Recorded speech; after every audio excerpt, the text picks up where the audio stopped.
So we have discussed in the last lecture meaning of recruitment. There are two sources of recruitment: internal source of recruitment and external source of recruitment. We started with the internal source of recruitment. We have also discussed its advantages, and now we are going to discuss the methods or the steps which we can follow for the internal recruitment. ऐसे कौन सा step है या फिर ऐसी कौन सी methods है जिसको यूज करके हम इंटरनल रिक्रूटमेंट कर सकते हैं। और शायद सबको याद होगा इंटरनल रिक्रूटमेंट का मतलब होता है कि हम किसी भी एम्प्लॉय को एप्लीकेशन सेंड करने के लिए अट्रैक्ट करेंगे हमारी ही ऑर्गेनाइजेशन में से, हम किसी को बाहर ढूंढने जाने वाले नहीं है। तो ऐसी कौन सी मेथड है जिस मेथड को यूज करके हम इंटरनल रिक्रूटमेंट कर सकते हैं? तो सिर्फ दो ही मेथड है, और वो दो मेथड कौन सी है? जो फर्स्ट मेथड है, आप क्या करो, ट्रांसफर करो। पहले क्या करो, आप एम्प्लॉय को ट्रांसफर करो। फॉर एग्जांपल, मैं आपको एग्जांपल देकर समझाऊं। मान लो कि मुझे मार्केटिंग डिपार्टमेंट में एक एम्प्लॉय चाहिए, वहां पर एक एम्प्लॉय नहीं है, और प्रोडक्शन डिपार्टमेंट में एक एम्प्लॉय ज्यादा है। तो मैं क्या करूंगा, उस प्रोडक्शन डिपार्टमेंट के एम्प्लॉय को उठाकर मार्केटिंग डिपार्टमेंट में रख दूंगा, जिसे बोलते हैं ट्रांसफर। तो इस ट्रांसफर से भी आप इंटरनल रिक्रूटमेंट कर सकते हैं। ठीक है, देखो यहाँ पर क्या लिखा है एक्सप्लेनेशन में। तो transfer means shifting of employees from one job position to other at the same level of authority.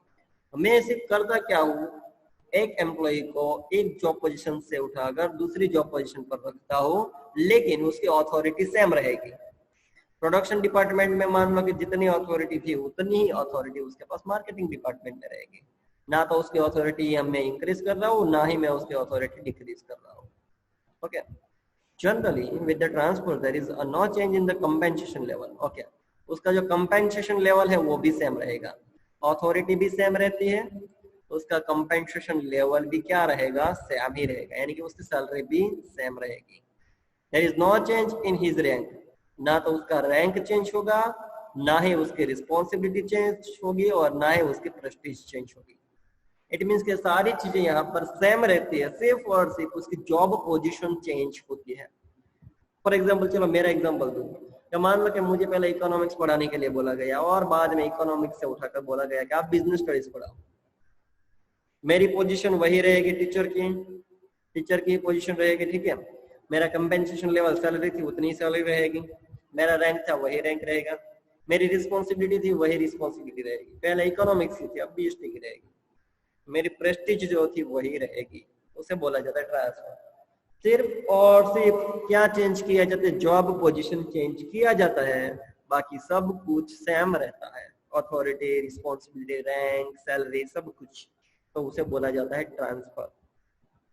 यहाँ पर जो एग्जांपल लिखा है वो भी आप दे सकते हैं, और मैंने जो एग्जांपल दिया वो भी आप लिख सकते हैं, जो आपको बेटर लगे आप लिख सकते हैं। सेकंड मेथड है इंटरनल रिक्रूटमेंट की, वो है प्रमोशन। या तो आप काम कर सकते हो, जो नीचे काम करने वाला पर्सन है उसे आप प्रमोशन देकर हायर पोस्ट पे रख सकते हैं। तो इस तरीके से भी आप इंटरनल रिक्रूटमेंट कर सकते हैं। अब प्रमोशन का मतलब क्या होता है? Promotion refers to shifting of employees from one job position to other with the higher level of authority. यहाँ पर आप एम्प्लॉय को शिफ्ट कर रहे हैं, लेकिन कौन सी अथॉरिटी पे? हायर अथॉरिटी पे।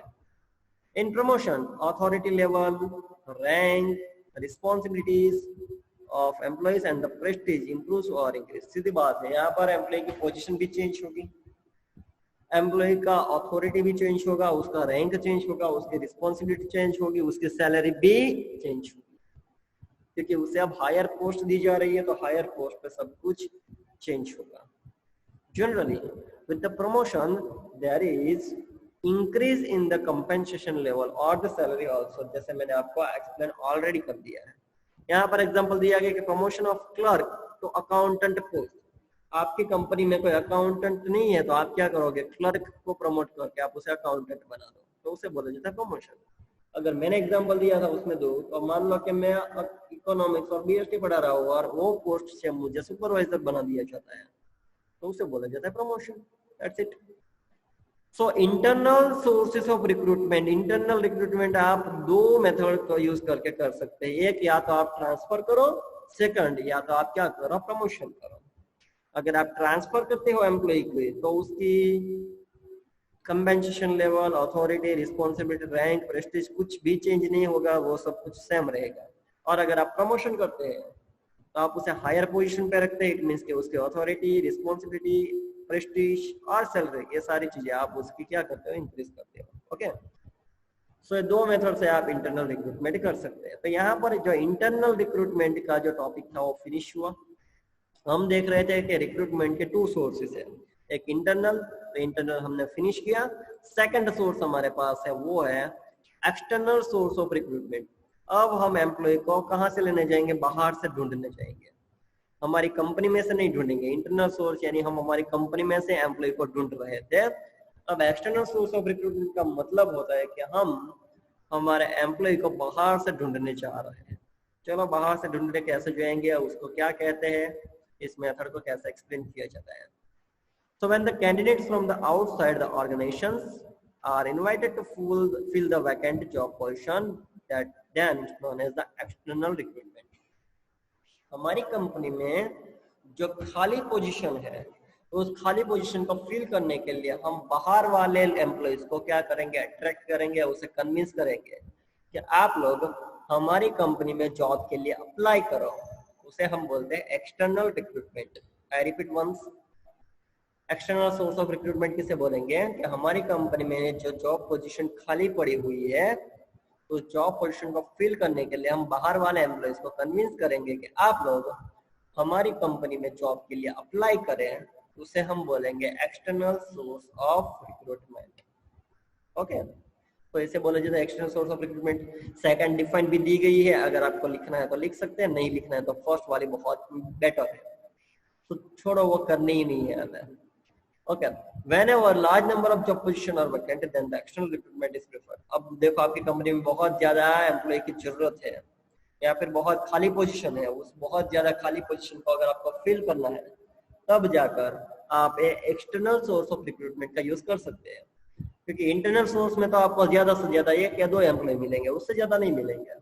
आपको अगर ज्यादा एम्प्लॉयज चाहिए तो आप एक्सटर्नल सोर्स में जाएंगे, जहां से आप अपने एम्प्लॉय को क्या कर पाओ, रिक्रूट कर पाओ। ओके, एडवांटेजेस क्या होंगे, अगर हम बाहर से एम्प्लॉय को लाएंगे तो उसके एडवांटेजेस क्या मिलेंगे। तो जो इंटरनल सोर्स के डिसएडवांटेजेस थे वो एक्सटर्नल सोर्स के एडवांटेज बनेंगे। देखो कैसे, एक तो आपको फ्रेश टैलेंट मिलेगा। तो इंटरनल रिक्रूटमेंट में क्या था, आपको कुछ नया टैलेंट नहीं मिलेगा, आपको ऑलरेडी आपके पास जो टैलेंट है वही टैलेंट आपको मिलेगा, तो वो डिसएडवांटेजेस था इंटरनल सोर्स के लिए। लेकिन अगर हम बात करें एक्सटर्नल सोर्स के लिए, तो आपको फ्रेश टैलेंट मिलेगा। हो सकता है कि आपको बहुत अच्छा टैलेंट मिल जाए, क्योंकि हमें नहीं पता है कि हमारी ऑर्गेनाइजेशंस के बाहर कितने टैलेंटेड एम्प्लॉइज ऑलरेडी है। तो हो सकता है कि बाहर से जो एम्प्लॉय हमारी कंपनी में अप्लाई करेंगे जॉब के लिए, उसमें से हमें फ्रेश टैलेंट मिल जाए जो हमारी कंपनी में अवेलेबल नहीं है। Okay, so with the external recruitment, fresh and the new talent come to the organizations. Simple सी बात है, अब उसमें तो एक्सटर्नल है नहीं।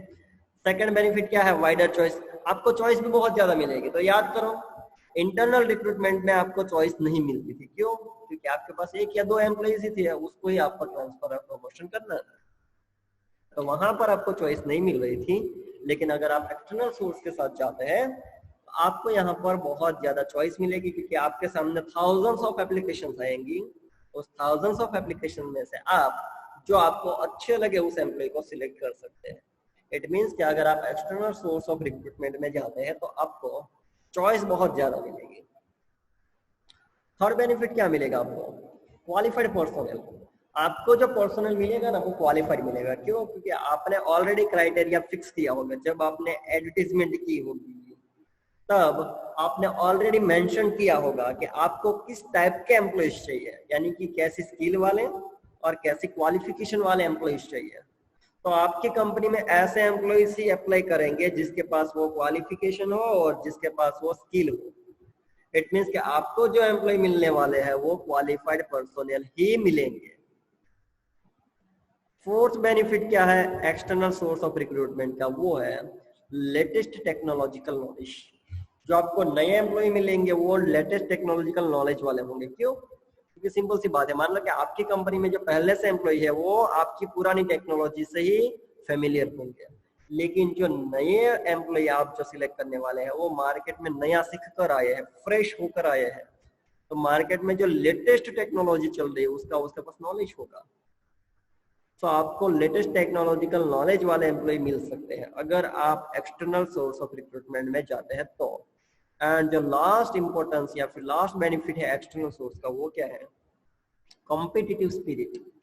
जो नए एम्प्लॉइज आएंगे एक्सटर्नल सोर्स में, उसके पास कॉम्पिटिटिव स्पिरिट होगी, क्योंकि वो कंपटीशन करके आपके ऑर्गेनाइजेशन में अप्लाई करने के लिए आए हैं।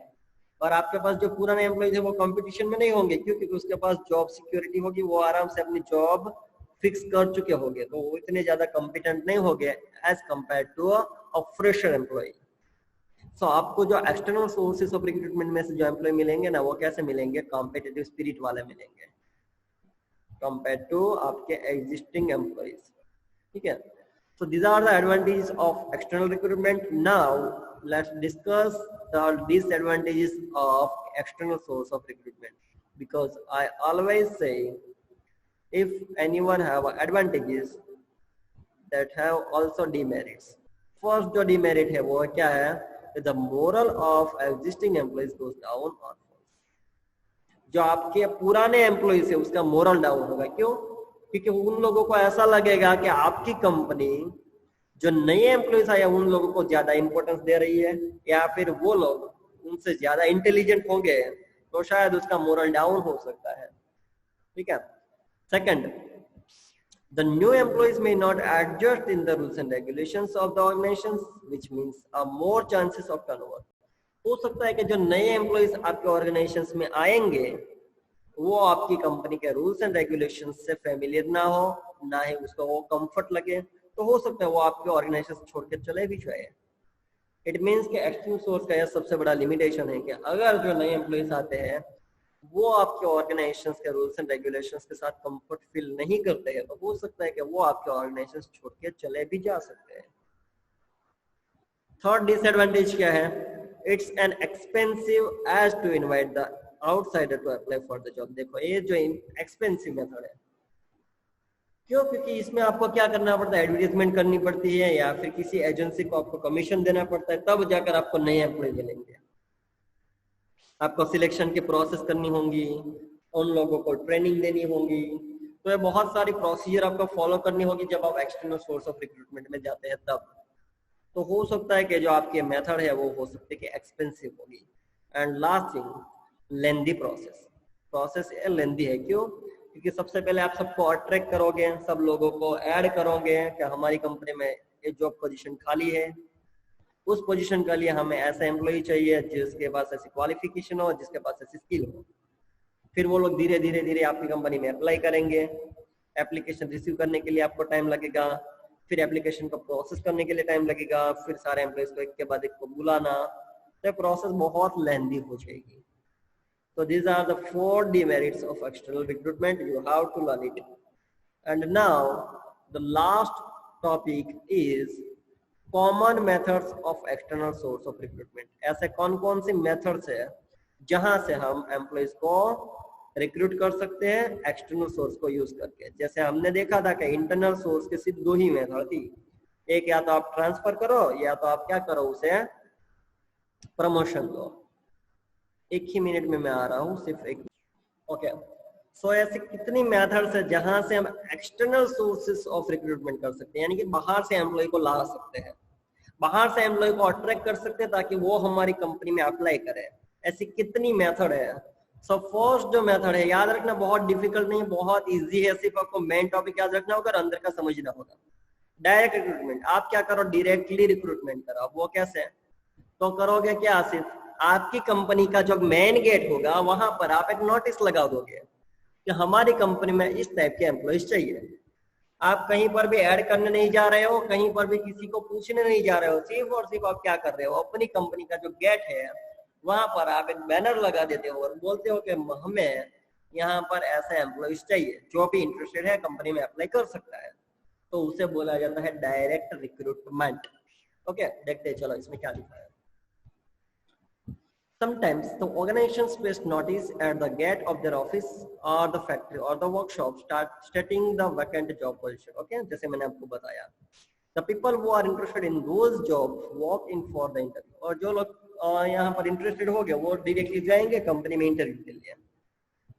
This method of external recruit is most suitable for the unskilled job position, लेकिन ऐसे रिक्रूटमेंट हम किसके लिए कर सकते हैं, जब हमें अनस्किल्ड जॉब पोजीशन चाहिए तब। अगर हमें स्किल वाला एम्प्लॉय चाहिए तो हम ऐसे डायरेक्ट रिक्रूटमेंट नहीं कर सकते। तो डायरेक्ट रिक्रूटमेंट आप कब कर सकते हैं, जब आपकी कंपनी में आपको स्वीपर चाहिए, प्यून्स चाहिए, क्लर्क चाहिए, तो ऐसे लोगों के लिए आप डायरेक्ट रिक्रूटमेंट यूज कर सकते हैं। डायरेक्ट रिक्रूटमेंट में होता क्या है कि आप अपनी कंपनी के गेट पे नोटिस लगा दोगे कि हमें कैसा एम्प्लॉय चाहिए, जो लोग इंटरेस्टेड हो गए वो डायरेक्टली आपकी कंपनी में आकर इंटरव्यू देगा। और जनरली ऐसी मेथड सिर्फ अनस्किल्ड एम्प्लॉय को सिलेक्ट करने के लिए ही की जाती है। ओके, सेकंड जो मेथड है वो है आपकी casual callers. Casual callers it means क्या कि मान लो कि आपने पास्ट में एडवर्टाइजमेंट दी थी कि आपके यहाँ कंपनी में मार्केटिंग मैनेजर चाहिए, ठीक है, आपने पास्ट में ऐसी एक एड दी थी कि आपको मार्केटिंग मैनेजर चाहिए आपकी कंपनी के लिए। तब बहुत सारे एम्प्लॉयज आए थे, बहुत सारे एम्प्लॉय ने अपनी एप्लीकेशन कहाँ दी थी, डेस्क पे दी थी, ठीक है, लेकिन आपने क्या किया था, किसी एक को सिलेक्ट कर लिया था और बाकी सबको रिजेक्ट कर दिया था। तो वो जो लोग रिजेक्ट हुए थे उसको आपने एप्लीकेशन वापस नहीं दी होगी, वो आपने फाइल में रख दी होगी। अब मान लो प्रेजेंट टाइम में आपको और कोई 2-3 एम्प्लॉय चाहिए और जो मार्केटिंग मैनेजर का काम कर सके, तो अब आप क्या करोगे, वो पुराने वाली जो एप्लीकेशंस होगी ना उसमें से आप वो पुराने एप्लीकेशंस ओपन करोगे और जो पुराने जो एम्प्लॉय थे जिन लोगों ने हमारी कंपनी में अप्लाई किया था उन लोगों को वापस बुलाओगे। तो उसे बोला जाता है कैजुअल कॉलर्स। देखते हैं अंदर क्या लिखा है। Generally, the large organizations maintain an application file in which they keep all the pending applications which the job keepers leave the job with the reception. Sometimes the application of suitable candidates who are not selected in the previous year's selection process are also kept in the application file. तो जितने लोगों ने भी application दिया होगा उन सारे लोगों की एप्लीकेशन हमने फाइल करके रखी होगी, ठीक है। This application file is considered as the waiting list, और इस फाइल को हम क्या बोलते हैं, वेटिंग लिस्ट बोलते हैं, ठीक है।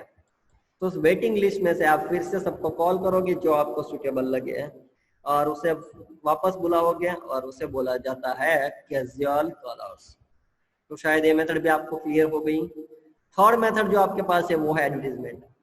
आपकी कंपनी में जैसे एम्प्लॉय चाहिए वैसे एम्प्लॉय की आप क्या करोगे, न्यूज़पेपर में, इंटरनेट पे, सोशल मीडिया पे ऐड दोगे ताकि आपको सुटेबल कैंडिडेट मिल जाए, ठीक है। तो ये जो थर्ड मेथड है एक्सटर्नल सोर्स की वो है advertisement. So the most common and popular method of external recruitment is advertisement about the vacant job position. The organizations select the media of advertisement keeping in mind the requirement of job position.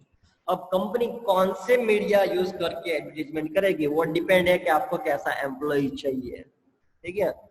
जैसा आपको employ चाहिए according to that you will decide the medium of advertisement. For example, for the job of an accountant, the advertisement can be given in the Chartered Accountant Journal, and for unskilled and the lower rank job position, the advertisement can be given in the local or regional newspaper. अब मान लो कि आपको accountant चाहिए तो newspaper में add देने से better होगा क्या कि जो अकाउंटेंट का जर्नल आता है स्पेशली उसमें आप ऐड दोगे। और अगर आपको अनस्किल्ड और लोअर रैंक वाले यानी कि लो स्किल वाले एम्प्लॉय चाहिए तो आप न्यूज़पेपर में, जो लोकल न्यूज़पेपर आता है उसमें आप ऐड दे सकते हैं। But for the high rank and the skilled position, अगर आपको हाई रैंक वाले और स्किल्ड जो पोजीशन वाले एम्प्लॉय चाहिए तो आप किस में दोगे, given in the national level required newspaper such as the Times of India, Hindustan Times, ऐसे स्पेशल न्यूज़पेपर जो पूरे इंडिया में क्या होते हैं, डिस्ट्रीब्यूट होते हैं, ऐसा न्यूज़पेपर में आप ऐड दोगे। तो यहाँ पर 3 टाइप के एम्प्लॉय के लिए अलग अलग मीडिया आपको चूज करना होगा। मान लो आपको अकाउंट जैसे स्पेशलिस्ट चाहिए तो आप अकाउंट जर्नल में ऐड दोगे। अगर आपको लोअर स्किल वाले एम्प्लॉय चाहिए तो आप लोकल न्यूज़पेपर में ऐड दे सकते हैं। और अगर आपको हाई स्किल वाले और हाई रैंक वाले एम्प्लॉय चाहिए तो आप टाइम्स ऑफ इंडिया या फिर हिंदुस्तान टाइम्स में ऐड दे सकते हैं क्योंकि वो पूरे इंडिया में क्या होता है, डिस्ट्रीब्यूट होता है। ओके, तो हमने यहाँ पर 3 सोर्सेस अभी तक डिस्कस कर लिए हैं एक्सटर्नल सोर्स के। फर्स्ट तो डायरेक्ट रिक्रूटमेंट, सेकंड करेंगे आप external courses, sorry casual course, third आप क्या करेंगे एडवर्टाइजमेंट, फोर्थ जो आप मीडिया यूज करेंगे वो कौन सा होगा आपका एम्प्लॉयमेंट एक्सचेंज। ऐसी बहुत सारी एजेंसीज चल रही है आजकल के टाइम में जो सिर्फ क्या करते हैं एम्प्लॉयमेंट देने का काम करती है। देखो यहाँ पर लिखा है The government employment exchange act as a middleman between the job seekers and the organizations who have the vacant job position. The job seekers leave their biodata and detail for their qualifications with the employment exchange. अब यहाँ पर किया क्या जाता है, देखो simple सी बात है। मान लो कि मेरे पास जॉब नहीं है, मुझे जॉब चाहिए, मेरे पास क्वालिफिकेशन है मान लो कि MBA है और मुझे मार्केटिंग की या फिर फाइनेंस की जॉब चाहिए, तो मैं एम्प्लॉयमेंट एक्सचेंज ब्यूरो होगा वहां पर जाऊंगा, मेरा पूरा नाम, एड्रेस, कॉन्टेक्ट नंबर के साथ मेरा बायोडेटा वहां पर मैं सबमिट करवा दूंगा। फिर क्या होगा, when the organizations approach employment exchange the suitable candidates are sent। फिर कोई ऑर्गेनाइजेशन मान लो कि उस एम्प्लॉयमेंट एक्सचेंज के पास गई और बोले कि मुझे एम्प्लॉय चाहिए जिसके पास मार्केटिंग की डिग्री हो और एक्सपीरियंस हो, तो एम्प्लॉयमेंट एक्सचेंज ब्यूरो क्या करेगा, अपना रिपोर्ट ओपन करेगा और ऐसे कैंडिडेट्स फाइंड करेंगे जिसके पास मार्केटिंग की डिग्री हो और एक्सपीरियंस हो। मान लो कि वो मैं था, तो मुझे एम्प्लॉयमेंट एक्सचेंज कॉल करेगा और वो कंपनी में मुझे सेंड कर देगा, भेज देगा, ठीक है। तो उसे बोला जाता है एम्प्लॉयमेंट एक्सचेंजेस। बहुत इजी है, ठीक है। इसमें क्या किया जाता है कि ऐसा एम्प्लॉय जो अनएम्प्लॉयड है वो एम्प्लॉयमेंट एक्सचेंज में जाएगा, अपनी बायोडेटा वहां पर छोड़ देगा नेम, एड्रेस और कॉन्टेक्ट के साथ। जब कोई कंपनी उस एम्प्लॉयमेंट एक्सचेंज का कॉन्टेक्ट करेगी कि हमें किस टाइप के एम्प्लॉयज चाहिए, वो अपना रिपोर्ट ओपन करेगा और जो भी मैच होते होंगे कैंडिडेट्स उसको कॉल करके उस कंपनी में भेज दिया जाएगा। तो उसे बोला जाता है employment exchange. Okay, fifth one क्या है हमारा, placement agencies and management consultants. अब ऐसी बहुत सारी प्राइवेट एजेंसीज चल रही है या फिर ऐसी बहुत सारी प्राइवेट कंसल्टेंसीज चल रही है जो भी जॉब देने का काम करती है, ठीक है। अब placement agencies provider nation wide services of the matching demand and supply of workforce. These agencies invite the biodata and record from the various job seekers and send them to suitable clients। अब उन लोगों का काम भी similar होता है employment exchange जैसा, लेकिन जो एजेंसीज होती है या कंसल्टेंट्स होती है वो पहले से ऐड दे देती है कि आप लोग क्या करो, अपने बायोडेटा, अपनी सारी इंफॉर्मेशन हमारी कंपनी में छोड़कर जाओ, आपको हम जॉब दिलाएंगे, ऐसे ऐड करते हैं। इसलिए बहुत से ज्यादा कैंडिडेट्स क्या करेंगे, वहां पर अपनी एप्लीकेशन देने जाएंगे। These agencies charge fees for providing such। लेकिन यहाँ पर देखो ये लोग क्या करेंगे, हमारे पास से फीस लेंगे, जॉब देने के हमारे पास से क्या लेंगे, फीस लेंगे। एम्प्लॉयमेंट एक्सचेंज कभी भी फीस नहीं लेगा क्योंकि वो गवर्नमेंट का सेक्टर है, तो वो कभी भी फीस नहीं लेगा। लेकिन अगर हम बात करें प्लेसमेंट एजेंसीज की एंड मैनेजमेंट कंसल्टेंसीज की, तो वो एम्प्लॉयज के पास से क्या लेते हैं, फीस लेते हैं, ठीक है। क्योंकि एक कौन चला रहा है, प्राइवेट एंटरप्राइज चला रहा है। तो दोनों में कंफ्यूज मत होना, बहुत इजी है लेकिन कंफ्यूज मत होना, ठीक है। तो हमने अब तक 5 सोर्सेज देखे। सबसे पहले कंपनी क्या करेगी, डायरेक्ट रिक्रूटमेंट या फिर कैजुअल कॉलर्स को बुला लेंगी या फिर एडवर्टाइजमेंट देगी या फिर एम्प्लॉयमेंट एक्सचेंज का कांटेक्ट करेगी या फिर placement agencies and management consultant का कांटेक्ट किया जाएगा। उसके बाद जो 6th जो सोर्स है वो कौन सा है, कैंपस रिक्रूटमेंट। कैंपस रिक्रूटमेंट यानी क्या, अलग अलग कॉलेजेस में जाएंगे वो लोग, अलग अलग यूनिवर्सिटीज में जाएंगे और वहां पर सब जो स्टूडेंट जो पास होने वाले हैं, फाइनल ईयर में होंगे, जो जिसको नेक्स्ट ईयर में डिग्री मिलने वाली होगी, उन सब लोगों का इंटरव्यू लेंगे और उसमें से जो सिलेक्टेड होंगे या फिर जो अच्छे लगेंगे उसको ऑलरेडी अभी से सिलेक्ट कर लेंगे। यानी जब तक उसके हाथ में डिग्री आ जाएगी तब तक उसके साथ जॉब भी मिल जाएगी ऐसे स्टूडेंट्स को। उसे बोला जाता है कैंपस रिक्रूटमेंट। खुद कंपनी कैंपस में जाती है, वहां पर वो लोग इंटरव्यू अरेंज करती है और अलग अलग स्टूडेंट का इंटरव्यू लेकर वो लोग क्या करेंगे, एम्प्लॉयज को सिलेक्ट करेंगे। Sometimes the senior managers of the organizations visit various professional colleges, technical institute to get the fresh graduates or the people with the latest technological know-how. This type of recruitment is more common for engineers, computer programs or MBAs। देखो specially computer engineers या फिर programmes वाले या फिर MBA वाले student के लिए prefer किया जाता है कि कंपनी का जो सीनियर मैनेजर होगा वो खुद कैंपस में जाएगा कॉलेज के, वहां पर ऐसे एम्प्लॉइज को सिलेक्ट करेगा जो फ्रेशर्स होंगे, ठीक है। उसके बाद जो 7th जो हमारा सोर्स है वो क्या है, recommendation from the present employees. अब ये तो बहुत इजी है, आप आराम से एक्सप्लेन कर पाओगे। मान लो कि मुझे हमारी स्कूल के लिए टीचर चाहिए, इकोनॉमिक्स के टीचर चाहिए, तो मेरे स्कूल में जो बीएसटी का टीचर है वही मुझे क्या करेगा, रेकमेंड करेगा कि एक काम करो, तो उसके जो फ्रेंड हो जो उसके फ्रेंड को क्या करेगा, वो रेकमेंड करेगा कि हमारी स्कूल में एक इकोनॉमिक्स की जो सर है उसकी प्लेस खाली है, आप अप्लाई कर दो। तो उसे क्या बोला जाता है, recommendation from the present employee. यानी कि हमारी कंपनी में जो एम्प्लॉई काम कर रहा है वही किसी और एम्प्लॉय के लिए रिकमेंडेशन देगा, वो उसका रिलेटिव हो सकता है, उसका फ्रेंड हो सकता है, कोई भी हो सकता है, ठीक है। तो ऐसे अगर हम एम्प्लॉय को लाते हो तो उसे बोले जाते हैं recommendation from the present employees. वो तो बहुत इजी है, उसे एक्सप्लेन करना भी इतना ज्यादा जरूरी नहीं है। फिर लेबर कॉन्ट्रैक्टर्स, जो स्पेशली कैजुअल लेबर्स के लिए कॉन्ट्रैक्ट किया जाता है कि जब तक काम चलेगा तब तक वो हमें एम्प्लॉय मिलेगा, बाद में हमें उसे छोड़ देना होगा। स्पेशली कहाँ पर ऐसा होता है, कंस्ट्रक्शन साइट पे, जहाँ पर बहुत बड़ी बड़ी बिल्डिंग्स चल रही होती है, बन रही होती है, वहां पर ऐसे स्पेशली कॉन्ट्रैक्ट्स चल रहे होते हैं। देखो अंदर क्या लिखा है, The jobbers and the contractors are the people who keep in touch with the laborers in the villages and rural areas. Whenever there is a vacancy or requirement for the labor in the factory or in the construction site, they bring the labor from the village and the supply to the businessman. Simple ऐसे contractor क्या होते हैं, उन लोगों को पता ही होता है कि कौन से गांव में कितने ऐसे लोग हैं, कितने ऐसे एम्प्लॉय है जो लोग ऐसे ही बैठे हुए हैं। जैसे ही उन लोगों को पता चलेगा कि इस फैक्ट्री में एम्प्लॉय चाहिए या फिर इस कंस्ट्रक्शन साइट पे कुछ एम्प्लॉय चाहिए, वो सारे लोगों को बता देगा कि यहाँ पर आप लोगों की जरूरत है, आप लोग वहां पर चले जाओ। लेकिन उसके बदले में वो क्या लेगा, कमीशन लेगा। वो जो कॉन्ट्रैक्टर होगा वो क्या लेगा, उसके बदले में कमीशन लेगा। और ऐसी मेथड सिर्फ कहाँ पर यूज हो सकती है, अनस्किल्ड वर्कर्स के लिए इस मेथड को यूज की जा सकती है, ठीक है। कॉन्ट्रैक्टर का काम ही ये होगा कि किसके साथ वो कांटेक्ट में रहे, close contact with the labours and they can provide the required number of unskilled workers at the short price. तो जो कॉन्ट्रैक्टर होगा वो लेबर्स के कांटेक्ट में ही रहेगा, जैसे ही उन लोगों की जरूरत पड़ेगी वो तुरंत ही वो सारे एम्प्लॉइज को भेज देगा जहां पर उस एम्प्लॉइज की जरूरत होगी, ओके। जो 9th हमारी मेथड है एक्सटर्नल सोर्स की, वो क्या है, एडवर्टीजमेंट ऑन द टेलीविजन। अब सिंपल सी बात है कि मेरी कंपनी में अगर कुछ चाहिए एम्प्लॉइज, तो मैं क्या करूंगा, न्यूज चैनल चल रही होगी, वहां पर नीचे जो लाइन चलती है ना जहाँ पर न्यूज सारी आती है, वहां पर मैं ऐड दे दूंगा कि हमारी कंपनी में ऐसा एम्प्लॉइज चाहिए, जो भी कैंडिडेट इंटरेस्टेड हो हमारी कंपनी में अप्लाई कर सकता है। सिंपल उसे बोला जाता है advertisement on television. And last है वेब पब्लिशिंग।